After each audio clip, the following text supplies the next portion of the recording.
ലോകൈക സൗന്ദര്യത്തിന്റെ നിറകുടം എന്ന നിലയ്ക്ക് മാത്രമല്ല ഇവൾക്ക് പുരാണത്തിലെ സീതയോടുള്ള സമാനതകളും താരതമ്യവും.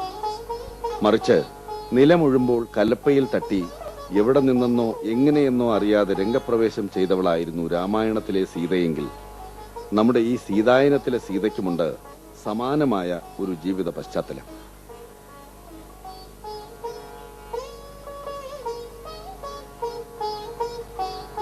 അനാഥത്വത്തിൽ നിന്നും അന്തഃപുരത്തിലേക്ക് എത്തിയ സീതയ്ക്ക് അച്ഛനെന്ന് പേര് ചൊല്ലി വിളിക്കാൻ ഒരു ജനകനെങ്കിലും ഉണ്ടായിരുന്നെങ്കിൽ കുറഞ്ഞപക്ഷം നമ്മൾ ഈ ആനപ്രേമികളെന്ന് മേനി നടിക്കുന്ന മലയാളി സമൂഹത്തിന് മുന്നിലെങ്കിലും അച്ഛനമ്മമാർ ആരെന്നറിയാത്ത, ആര് എവിടെന്ന് എപ്പോൾ കൊണ്ടുവന്നു എന്നറിയാത്ത അനാഥ പിറപ്പാണ് ചോറ്റാനിക്കര സീത.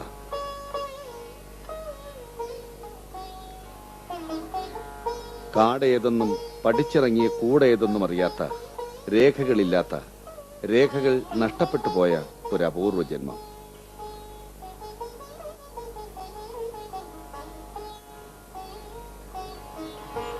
ബീഹാറി പെണ്ണോ ആൻഡമാൻ സുന്ദരിയോ അതോ നമ്മുടെ മണ്ണിന്റെ മകൾ തന്നെയോ എന്ന് ആർക്കും തീർത്തു പറയാനാവാത്ത ഒരു ജീവിതം. എങ്കിലും അംഗോപാംഗ സൗന്ദര്യവും ലക്ഷണ തികവുകളും മുഖവിലക്കെടുത്താൽ ഇവൾ, ഈ സീതയും ഒരു സഖ്യപുത്രിയാവാനാണ് 100-ൽ 99% സാധ്യതയെന്ന് നമുക്കങ്ങുറപ്പിക്കാം.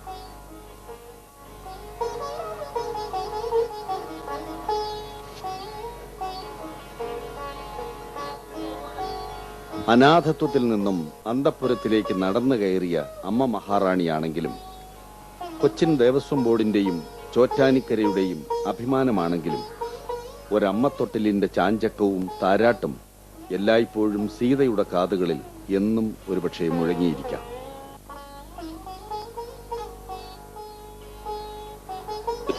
ആകെ ഒരു 13 ആനകളുണ്ട്. ഏറ്റവും ഭാഗ്യവതിയായ ആനയാണത്. അങ്ങനെ പറയാൻ പറ്റും? പറയാൻ പറ്റും. എന്തുകൊണ്ടാണ് സാർ അത്ര ഉറപ്പോടുകൂടി പറയുന്നത്? ഞാൻ പറയുന്നത് വെച്ച് കഴിഞ്ഞാൽ അതിന് വേറൊരു പണിക്കും പോകുന്നില്ല. ഭഗവതിയുടെ ശിവേലി എഴുന്നള്ളിക്കല്, അത് ഭഗവതിയുടെ കാര്യങ്ങൾ നോക്കാന്നല്ല വേറൊരു പണിക്കും അതിനെ കൊണ്ടുപോകുന്നത്. അത് മാത്രമേ ഉള്ളൂ? അത് മാത്രമേ ഉള്ളൂ. വേറെ മറ്റിപ്പോ സാധാരണ ആനകൾക്ക് ഉത്സവങ്ങൾ പോലും വേറെ എവിടേക്കും പോവില്ല. ഇവിടെ തന്നെ 24 hours ചോറ്റാനിക്കര തന്നെയാണ്. അവിടെ തന്നെയാണ്. കുറച്ച് സമയമുള്ള നിത്യ ശിവേലി എടുക്കുക, അത് കഴിഞ്ഞാൽ അവൾക്ക് സുഖമായിരിക്കുക. അതിന് പ്രത്യേകമായിട്ട് പന്തലും മറ്റൊക്കെ കെട്ടിയിട്ടുണ്ട്. അവിടെ ഇരിക്കുക, ഭക്ഷണം സമയാസമയം കഴിക്കുക. പിന്നെ വേറൊരിടത്തും കാണാത്ത രീതിയിൽ നിങ്ങൾ കൊടുത്തേക്കുന്ന പ്രത്യേക പഴയ പാപ്പാൻ സർവീസിൽ നിന്ന് പിരിഞ്ഞിട്ടും അദ്ദേഹത്തിന് ഒരു പ്രത്യേക അവൾക്ക് വേണ്ടി കൊടുത്തേക്കുന്ന അങ്ങനെ വളരെയധികം കെയറും പ്രൊട്ടക്ഷനും കൊടുക്കുന്നുണ്ട്. ഇവരുടെ സ്വഭാവത്തിന്റെ ഓർക്കുമ്പോ എന്താണ് എടുത്തു പറയാ? സാറിന് കുറച്ച് നാളത്തെ പരിചയം ഉണ്ടല്ലോ ഇവളോട്, എടുത്തു പറയാവുന്ന ഒരു വസ്തു എന്തായിരിക്കും? ഞാൻ ഈ ക്ഷേത്രത്തിൽ വന്നിട്ട് കുറച്ചു കാലമെങ്കിലും ഇതിനെപ്പറ്റി, ഈ സീതയെപ്പറ്റി എനിക്ക് നല്ലോണം അറിയണമെന്നാണ്. അവള് ഇതുവരെയും കുറുമ്പ് കാണിച്ചിട്ടുണ്ടോന്നോ അങ്ങനെ എന്തെങ്കിലും ഒരു നാശനഷ്ടം ഉണ്ടാക്കിയെന്നോ അങ്ങനൊന്നും ഒരു കേൾവി പോലും ഇല്ല. സീരിയസ് ആയിട്ടുള്ള ഒരു പ്രശ്നങ്ങളൊന്നുമില്ല. ഒന്നും ഇന്നുവരെ കേട്ടിട്ടില്ല. ക്ഷേത്രത്തിന് നമ്മുടെ ദേവസ്വത്തിന്റെ ബാലൻസ് ഷീറ്റ് എടുത്ത് നോക്കുമ്പോ സീത വരുത്തിയ നഷ്ടങ്ങളുടെ കണക്കുകളൊന്നുമില്ല. പക്ഷെ ഇവിടെ അത്യാവശ്യം കുറുമ്പുകാരിയാണെന്നാണ് പാപ്പാന്മാരും പൊതുജനങ്ങളൊക്കെ പറയുന്നത്. തീവണ്ടി കാണുമ്പോ ഇത്തിരി പേടിയുണ്ടെന്ന് പറയുന്നുണ്ട്. അത് പുറത്ത് കൊണ്ടുപോകുമ്പോഴുള്ള ഉള്ളില് കുഴപ്പമൊന്നുമില്ല. ഒരു കുഴപ്പമില്ല. തിരുവില്വാമല ക്ഷേത്രവും തിരുവില്വാമല നിറമാലയും ഒരുപോലെ പേര് കേട്ടവയാണ്. പേരുകേട്ട ആനകളെല്ലാം കഴിയുന്നത്ര എത്തിച്ചേരാറുള്ള ആഭിജാത്യമുള്ളൊരു ഉത്സവാഘോഷമാണ് തിരുവില്വാമല നിറമാല.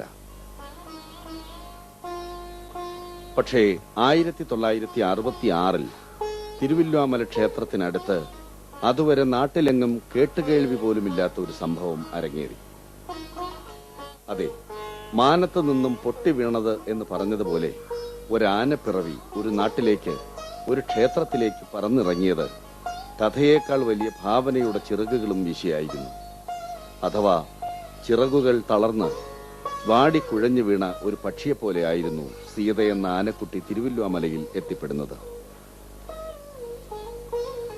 ഒരു നാൾ നേരം പുലരുമ്പോൾ ഗ്രാമവാസികൾ കാണുന്നത് അമ്പലത്തിനടുത്തുള്ള ഒരു പറമ്പിൽ സാമാന്യം തെറ്റില്ലാത്ത കയറിൽ ബന്ധിക്കപ്പെട്ട അവസ്ഥയിൽ ഇത്തിരിയില്ലാത്ത ഒരു ആനക്കുരുങ്ങ്. 4-5 വയസ്സു മാത്രം പ്രായമുള്ള ഒരു കുഞ്ഞി പെണ്ണ്. ആനക്കുട്ടിയെയും കൊണ്ടുള്ള യാത്രക്കിടയിൽ അതിനെ മരത്തിൽ തളച്ച ശേഷം പാപ്പാന്മാർ കുളിക്കാനും മറ്റുമായി പുഴക്കടവിലേക്ക് മാറിയതാവുമെന്നാണ് അവളെ കണ്ടവർ സ്വാഭാവികമായും ആദ്യം വിചാരിച്ചിട്ടുണ്ടാവുക. പക്ഷേ നേരം പോയി ഉച്ച കഴിഞ്ഞു. വൈകുന്നേരമായിട്ടും ആന കിടക്കുന്നിടത്ത് ആനപ്പാപ്പാന്മാര് പോയിട്ട് അവരുടെ പൊടി പോലും കാണുവാനില്ല. വെള്ളം കുടിക്കാതെയും തീറ്റയ്ക്ക് വഴിയില്ലാതെയും നിന്നു വലഞ്ഞ ആനക്കുട്ടിയുടെ മുഖത്തെ ക്ഷീണവും ദൈന്യതയും കണ്ട് അലിവ് തോന്നിയവർ ചെറിയൊരു കുട്ടകത്തിൽ കുറച്ച് വെള്ളം കോരിക്കൊണ്ടുവച്ചു കൊടുത്തു. പിന്നെ ആരൊക്കെയോ ചിലർ അടുത്ത കടയിൽ നിന്നും 4-5 പഴങ്ങളും വാങ്ങിക്കൊടുത്തു. അതോടെ അവളാട്ടിക്ക് ഇത്തിരി ഉണർവും ഉത്സാഹവുമായി. പക്ഷേ രാത്രി ഇരുണ്ടു വെളുത്ത് കാര്യങ്ങൾ 2ാം നാളിലേക്ക് ഇഴഞ്ഞു നീങ്ങിയിട്ടും ആനക്കുട്ടിയെ ചൊല്ലി ആരും അന്വേഷിക്കാനും തിരക്കാനും എത്താതിരുന്നതോടെ നാട്ടുകാരിൽ ചില സംശയങ്ങൾ ജനിച്ചു. മുലകുടി മാറാത്ത ഒരാനക്കുട്ടിയെ കൊണ്ട് നിർത്തിയിട്ട് ഉത്തരവാദപ്പെട്ടവർ ആരെങ്കിലും അവരുടെ വഴിക്ക് പോകുമോ? കാശ് കൊടുത്ത് മേടിച്ച ആനക്കുട്ടിയെ കണ്ടിടത്തുകൊണ്ട് കെട്ടിയിട്ട് കയ്യും വീശി സോലോലം പാടി നടന്നാൽ തിരിച്ചു വരുമ്പോൾ പാവം ആ പൂങ്കുരുന്നിന്റെ ഉടലിൽ ജീവൻ ബാക്കി കിടക്കുമെന്നതിന് എന്താണ് ഉറപ്പ്? ഇനിയിപ്പോ എവിടുന്നെങ്കിലും ഒരു ആനക്കുട്ടിയെ മോഷ്ടിച്ചുകൊണ്ട് കടക്കുന്നതിനിടെ പിടിക്കപ്പെടുമെന്ന് ഉറപ്പായപ്പോ തോന്നിയിടത്ത് കെട്ടിയിട്ട ശേഷം കള്ളന്മാർ തടി കഴിച്ചിലാക്കിയതാണോ? അങ്ങനെ 100 കൂട്ടം സംശയങ്ങളും ഉത്തരങ്ങളുമായി ജനം അന്തം വിട്ടു നിന്നു.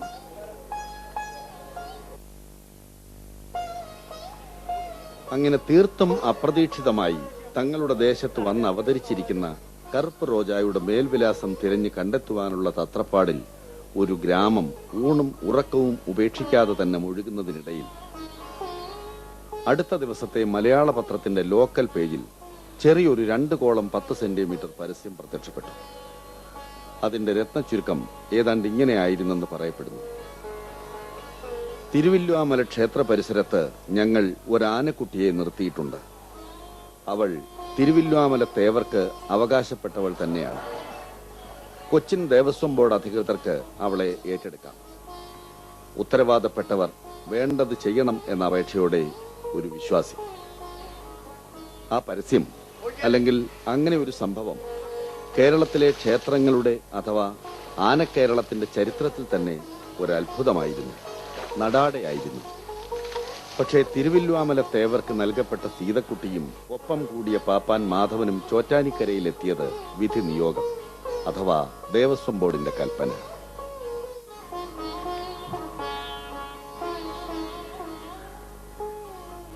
എങ്ങനെയാണ് ഈ സീതക്കുട്ടിയിലേക്ക് പണിയെടുക്കാനായിട്ട് ആദ്യമായിട്ട് വരുന്നത്? ഞാൻ മറ്റേ ആനയൊന്ന് മാറി വരികയാണ്. അത് ഏതായിരുന്നു? തിരുവല്ലാമല അല്ല, ഇവിടെ തൃപ്രയാർ മാധവൻ. ചേട്ടന്റെ പേരിൽ തന്നെ ഉള്ളൊരു ആനയായിരുന്നു അല്ലെ? ആനയുടെ പേരും ചേട്ടന്റെ പേര് തന്നെയായിരുന്നു. അന്ന് മാധവൻ ആനയിൽ കയറിക്കൊണ്ടിരിക്കുമ്പോഴാണ് ഈ ആന കിട്ടിയത്. അന്ന് എത്രയുണ്ട് സീത? ഒരുത്തരുണ്ടാവും, ചെറിയ ആനക്കുട്ടിയൻ. ഇത് ആരാണ് നടക്കിരുത്തിയത്? അങ്ങനെ അതറിയില്ല. അറിയില്ല. അതിനവിടെ കെട്ടിയിട്ടിരിക്കായിരുന്നു. അമ്പലത്തിൽ കൊണ്ട് ആരോ അവിടെ കെട്ടിയിട്ട് അവര് പോയി. ആനക്കുട്ടിയെ കൊണ്ടുവന്നവർ കെട്ടിയിട്ടിട്ട് പോയി. പിറ്റേ ദിവസം ഞാൻ വീട്ടിലേക്ക് പോയിട്ടുണ്ടായിരുന്നു. വീട്ടിൽ ചെന്നപ്പോ പിള്ളേര് പറഞ്ഞു അങ്ങനെ ആനക്കുട്ടി അവിടെ കെട്ടിയിട്ടുണ്ട്, അമ്പലപ്പുറമെ കൊണ്ട് കെട്ടിയിട്ട് പോയേക്കുന്നു. അപ്പൊ ഞാൻ ഒരു ദിവസം ലീവിന് പോയതാ വീട്ടിലേക്ക്. അങ്ങനെ ഞാൻ അവിടെ പോയി ഇതിനെ കണ്ടപ്പോ ആൾക്കാർ പറഞ്ഞു അത് എന്തിന് വെള്ളം കൊടുക്കാൻ പറ്റുമോ, 2 ദിവസമായി ഇവിടെ കെട്ടിയിട്ട്. അതിനാഴ്ച അവിടുത്തെ വെള്ളം കൊടുത്തത് വേറെ പാപ്പന്മാരാരുമില്ല. അപ്പൊ ആരുമില്ല, അവിടെ ആരുമില്ല. അവരാരെയൊക്കെ കുട്ടിനായിട്ട് കൊടുക്കുക. അതുകൊണ്ടേ കെട്ടി അങ്ങനെ അവിടുന്ന് പോന്നു. അവിടുത്തെ ഓഫീസറോട് ചോദിച്ചു പറഞ്ഞു ഇതിന് തീരുമാനം അറിഞ്ഞിട്ടില്ല, അതുകൊണ്ട് പറ്റില്ല പറഞ്ഞു. ഞാൻ ബോർഡ് ഓഫീസിൽ കടലാസ് കൊടുക്കാൻ വേണ്ടിയിട്ട് കയറി ചെന്നപ്പോ അവിടെ പേപ്പർ വായിക്കുക, അവിടെ നമുക്കൊരു ആന കിട്ടിയിട്ടുണ്ട് പറഞ്ഞിട്ട് പത്രത്തിലൊരു പരസ്യം കാണുമോ? അപ്പൊ അങ്ങനെ അതും കഴിഞ്ഞ് ഞാൻ പോയി. പത്രത്തിലെ പരസ്യം ആനക്കുട്ടി അവിടെ ദേവദർശിക്ക് കൊടുത്തേക്കാണ് അവരടിച്ചെടുത്തോളാം. അവരെടുത്തോളാൻ പറഞ്ഞ പത്രത്തിൽ പരസ്യം കൊടുത്തേക്കുക. അതേ കണ്ടുള്ളൂ. ഒന്ന് വേറെ ഉടമസ്ഥന്മാർ നേരിട്ട് വന്നില്ല. ഇല്ല, അവിടെ വന്നിട്ടുണ്ടോ എനിക്കറിയില്ല. നമ്മളറിയുന്നത് അതാണ്. അതെ. അത് കഴിഞ്ഞ് അങ്ങനെ ഞാൻ ജോലി പോയി. അവിടുന്ന് എല്ലാരും വിളിച്ചു ചോദിച്ചു ഇതിനഴിക്കുമ്പോ ഓടുകയാണ് ഭയാണ്. മറ്റു പാപ്പാന്മാർ പലരും ശ്രമിച്ചു. അവര് പറഞ്ഞു പറ്റില്ല, ലേലം ചെയ്യാന്ന് പറഞ്ഞു. തിരിച്ച് ലേലം ചെയ്ത് വിൽക്കാനായിട്ടല്ലേ? അപ്പോ കമ്മീഷൻ എല്ലാരും വിളിച്ചു, പിന്നെ വിളിച്ചു എന്നോട് ചോദിച്ചു പറ്റുമോ ചോദിച്ചു. അപ്പൊ എന്റെ വിചാരം ആന അവിടെ നിർത്തുന്ന തിരുവല്ലാമല തന്നെ നിർത്തും. അതെ. അപ്പൊ വീട്ടിൽ പോകാനൊക്കെ സൗകര്യമാണ്, വളരെ സൗകര്യമാണ്. എന്നാ അങ്ങനെ ചെയ്യാൻ കണക്കാക്കിട്ട് അങ്ങനെ നോക്കട്ടെ പറഞ്ഞു. അത് പറഞ്ഞ് ഞാൻ ആൻ്റെ അടുത്ത് പോയി. കുറച്ച് ദിവസം ഈ ഓർഡർ വന്നു, ആന ഇവിടെ എത്തി. ചോറ്റാനിക്കരയിലേക്ക് കൊണ്ടുവരാൻ അന്ന് നാട്ടിൽ നിന്ന് ചോറ്റാനിക്കരയ്ക്ക് പോകുന്നതാണ്. അന്നും ചോറ്റാനിക്കര ഭഗവതിയുടെ ശക്തി ചൈതന്യങ്ങൾക്ക് യാതൊരു കുറവും ഉണ്ടായിരുന്നില്ലെങ്കിലും അമ്പലവും ഈ കൊച്ചു ക്ഷേത്ര നഗരവും ഇത്രയ്ക്കൊന്നും വികസിച്ചിരുന്നില്ല. നിന്നും കിടന്നും നടന്നുമൊക്കെ കുറേയേറെ ദിവസങ്ങളെടുത്താണ് കൊച്ചു സീത തിരുവില്വാമലയിൽ നിന്നും ചോറ്റാനിക്കരയിൽ എത്തിച്ചേർന്നത്.